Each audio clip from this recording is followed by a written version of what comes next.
नमस्कार, आपण पाहता हिरकणी न्यूज. हिरकणी न्यूज प्रत्येक क्षण ताज्या घडामोडी आणि महत्त्वाच्या प्रत्येक बातमीसाठी नेहमी तत्पर. अंधारातून खड्डे चुकवण्याची कसरत. चिंतामणी नगरच्या रेल्वे पुलाचे पारायण काही संपायला तयार नाही.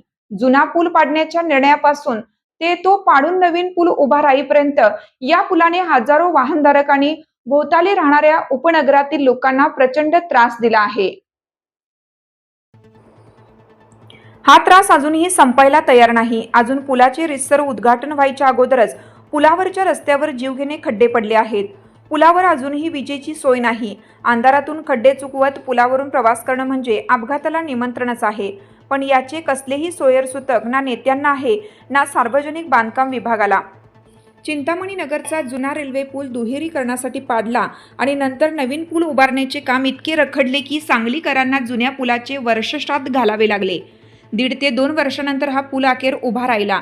नवीन पूल झाला तरी या राज्यमार्गावरून ये-जा करणाऱ्या हजारो वाहनधारकांचा त्रास संपला का? तर नाही. अजूनही या पुलाचे अधिकृत उद्घाटन व्हायचेच आहे.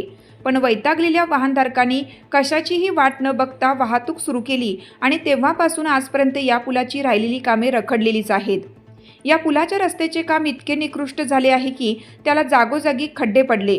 इतके मोठे की त्यात पाणी साचून अपघात व्हायला लागले. हे खड्डे मुजवा असे सांगण्यासाठी नागरिकांना पुन्हा आंदोलनाचे इशारे द्यावे लागले. खड्ड्यात कशीबशी माती खडी टाकून ते मुजवायचं नाटक करण्यात आलं. पण पावसानं ही नाटकं अक्षरशः चव्हाट्यावर आणलीत. एका पावसात पुन्हा खड्डे होते तसे झाले. आजही या पुलावरून जाताना खड्डे चुकवतच जावं लागतं. लोकप्रतिनिधी बांधकाम विभागाच्या अधिकाऱ्यांनी कधीतरी या पुलावरून प्रवास करून परिस्थिती पाहावी अशी मागणी वाहनधारक करीत आहेत. आपल्या हिरकणी न्यूज चॅनलला लाईक करा, शेअर करा आणि सबस्क्राईब करायला विसरू नका. आणि रहा अपडेट.